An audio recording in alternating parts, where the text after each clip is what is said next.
Welcome, universe. My name is Mia Park, and this is In Response, interviews with intriguing internalizers.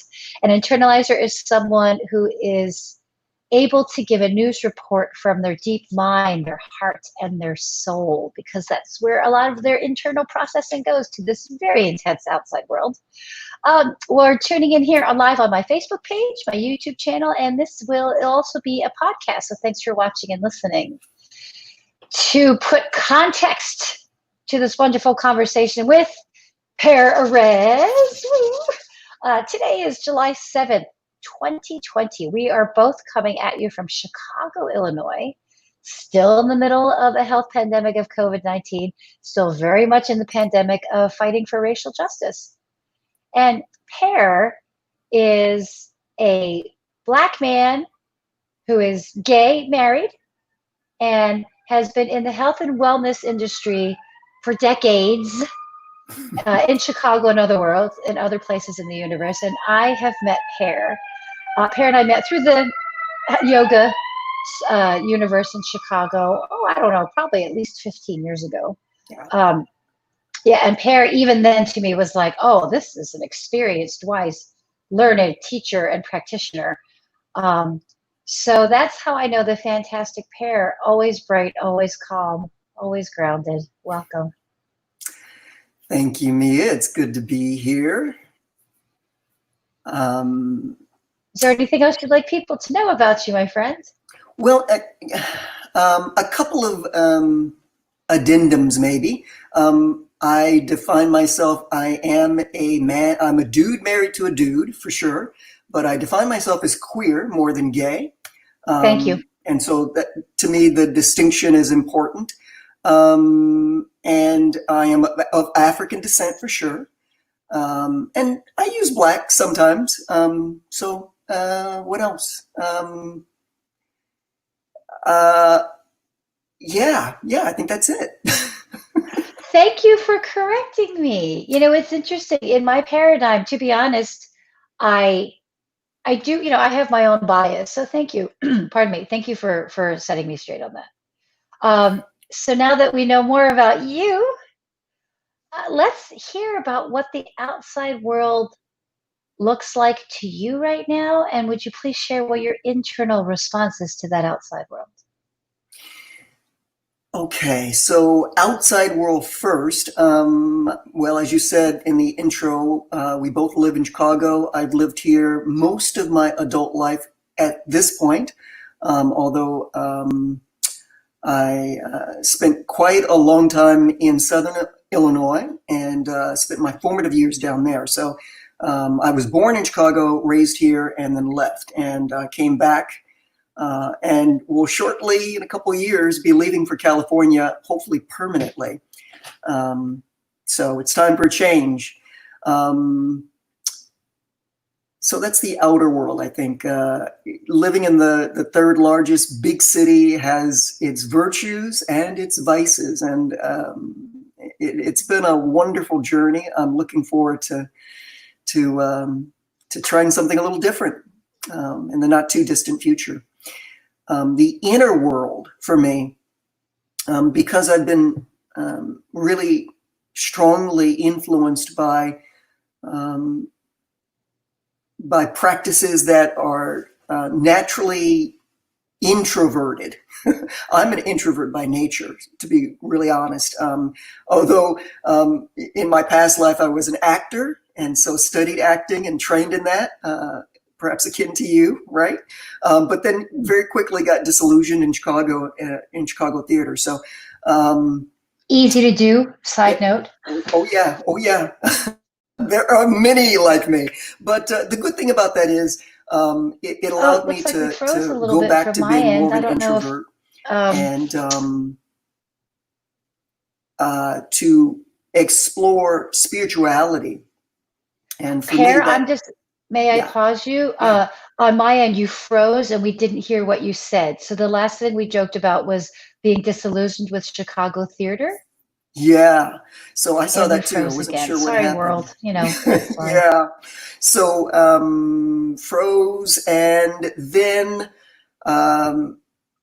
what coming out of that experience for me was being more naturally predisposed to introversion and going back to that, and spirituality, and spend a little time doing social service work, and just coming into my own interior experience of living in a big city with no real family at that point in my life, and using my friends as a support network. So that's, deeply delving into spiritual practices became I'm sorry if my people are practice. also experiencing technical stuff. For one, I'm Yeah. seeing pairs frozen again. Yep. Oh dear, I'm not sure what's going on, Mia. Sorry, it's live. It might be your internet, it might be mine, it might be, I don't know how many planets are in retrograde right now. It is what it is. So we'll just Exactly. Yeah. So yeah, that's the more interior space for me. I think hopefully all of that came through, or most of it. Thank you. Yeah, thanks. I think we got an overview, so thank you. So being someone who is naturally internal and has studied for decades modalities of internal practices, are you having, like, what kind of thoughtful or spiritual responses specifically are you having to this outside world? Wow.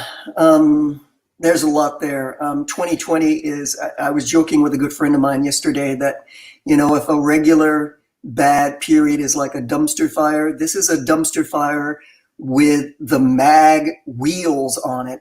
So it's rolling. I think that for me, that's always been a part of the way the world shows up, that there's always that flip side of the coin. And so we've had the privilege in the US in particular of often only looking at the sunny side of life.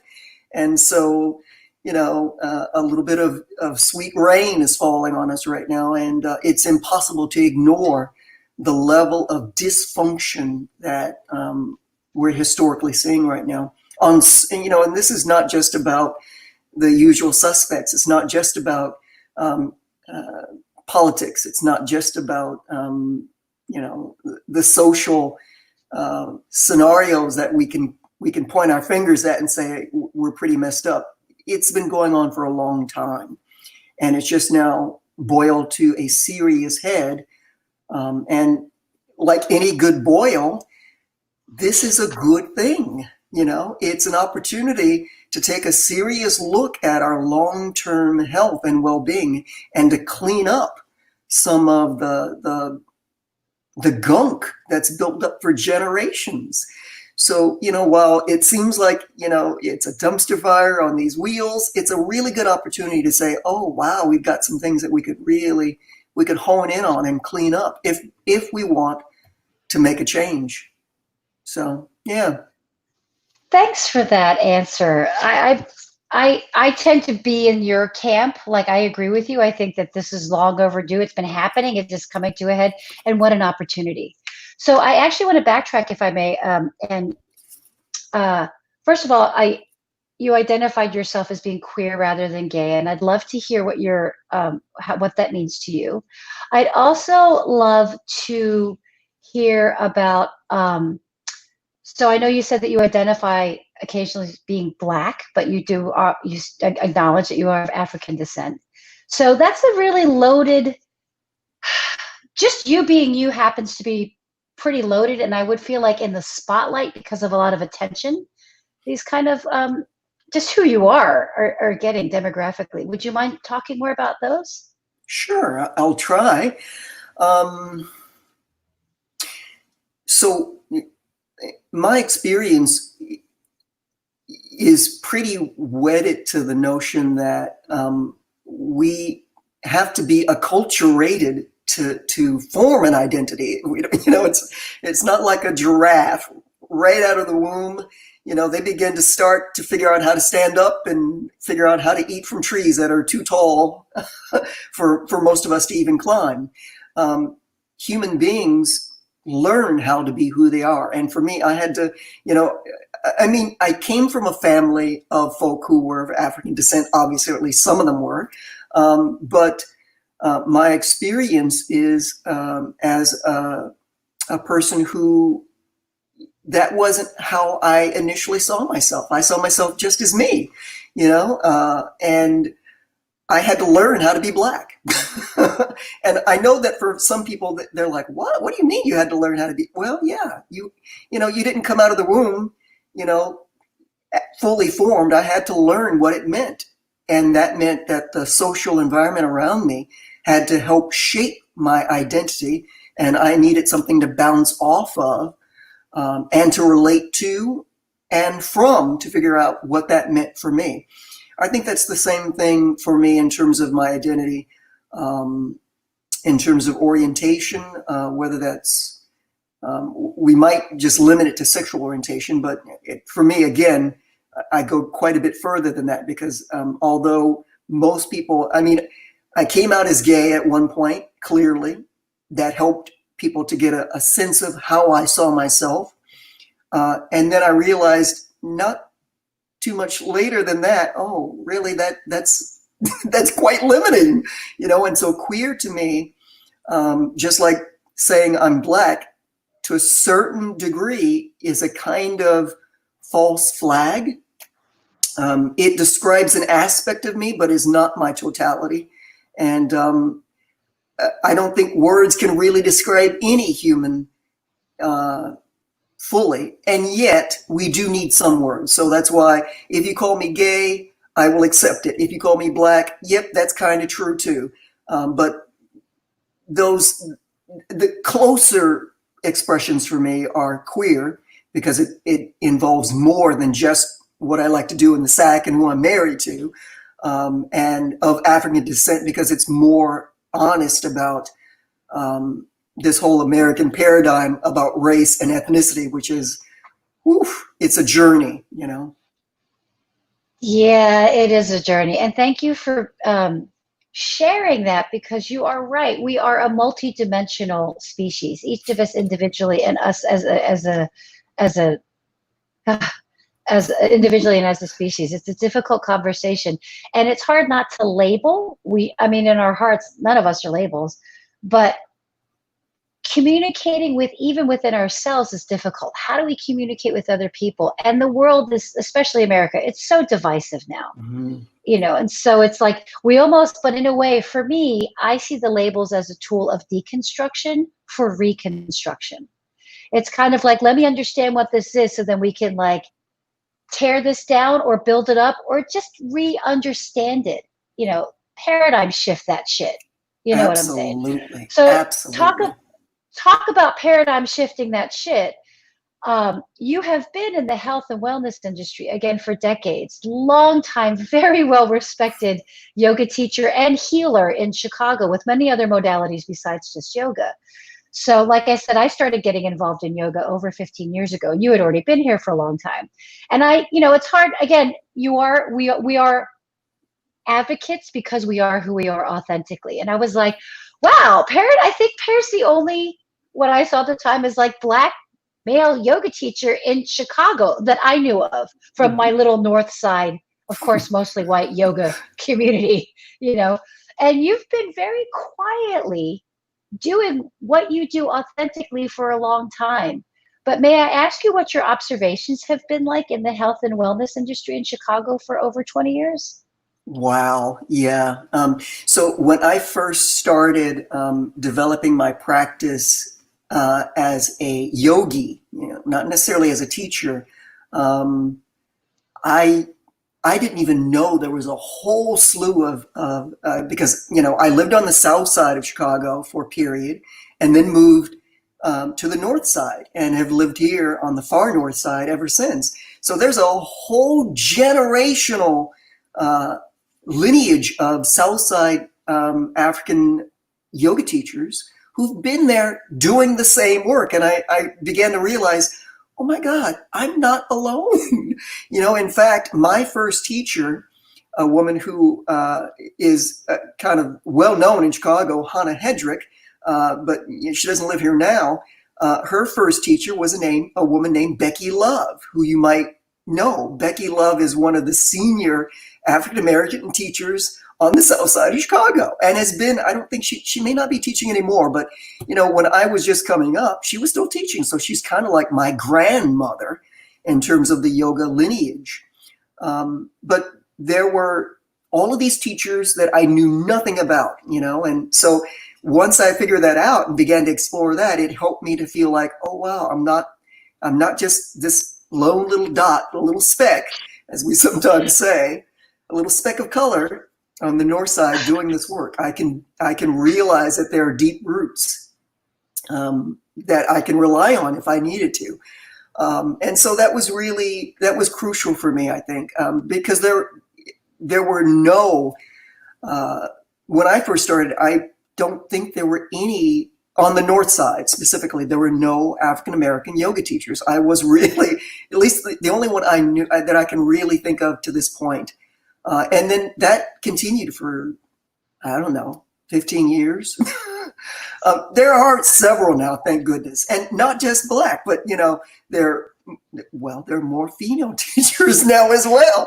There are more female teachers of color as well. And so I kind of feel like, even though I've become very insular because that's just my approach, I try to keep my nose and eyes out there, and I'm watching what's happening in the world and seeing this revolution, not just in Chicago, but across the nation in terms of what the yoga community will also honor in terms of this deep work, because we need it. We desperately need it.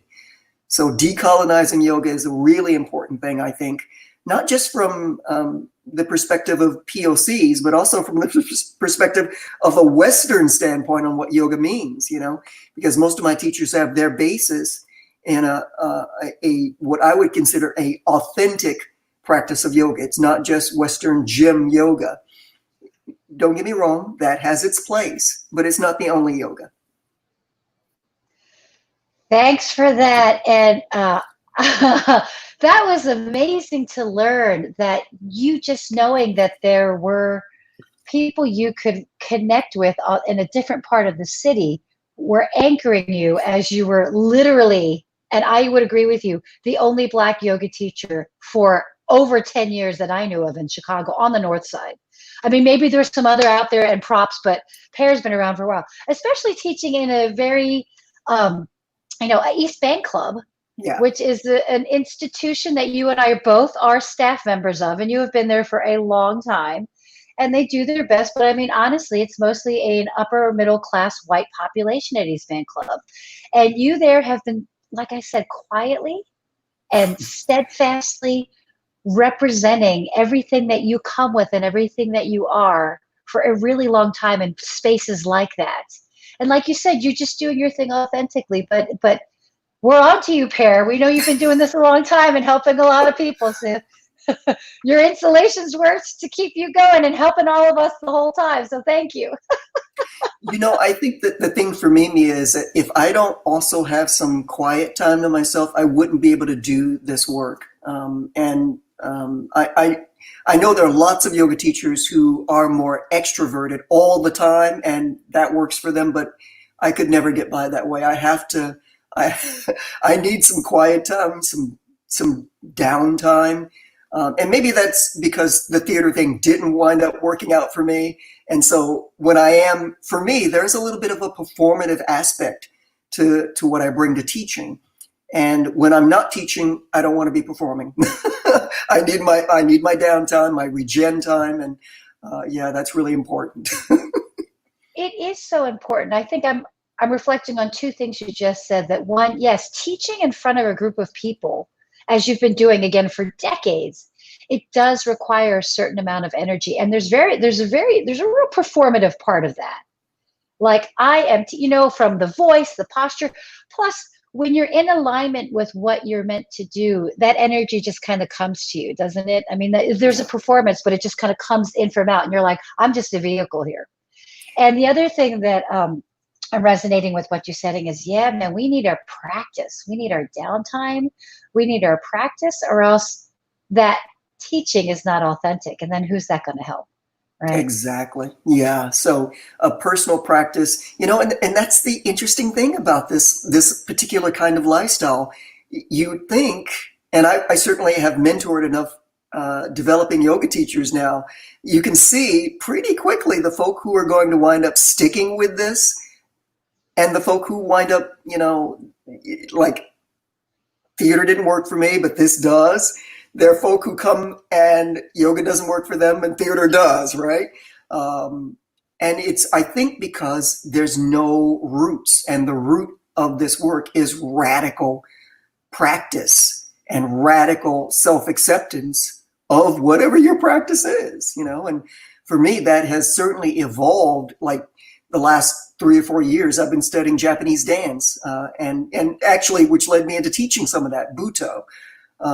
So it's evolving, but there's always this undercurrent beneath the water that you need to get your tuchus on a mat, get your tuchus on a dance floor, do some Tai Chi, whatever your practice is in that moment, do it. Because if you don't do it, you can be pretty sure you're not going to be coherent to offer anything to anybody else. That is so right. And I think that's one of the reasons why you are a popular yoga teacher. I've been to Pear's class at the Fancy Club, and he's got his super fans. I do have my super fans. You do have your super because you are so authentic. And you too, listening and watching, can be a Erez super fan. He's got we've got links to his information, his websites here on Facebook and YouTube. And when this is a podcast, we'll make sure to include those as well. And I also want to say thank you, David Freeman and Debbie Brazil, for chiming in. They had some comments, giving shout outs. Oh, and, sweet. Yeah, and actually, David asked a question, Per, how do you deal with overwhelm? What practices do you recommend? That's a great one, feel David. do you feel like answering that? Is that okay? Yeah, I will. Let's see. What do I do with overwhelm? I think right now is obviously overwhelm. A lot of folk are dealing with that. One of the things that I found in my own life, because my husband has had some serious complications. One of the ways that I deal with that is recognizing I'm not going to be perfect and to just slow down. That, more than anything else, has been incredibly helpful. Slow down. And that means slowing down my breath, slowing down my movement, somatic principles, just something I espouse in everything, have been really important for me in terms of dealing with the current scenario of the pandemic and everything else. Slow down. Take a pause.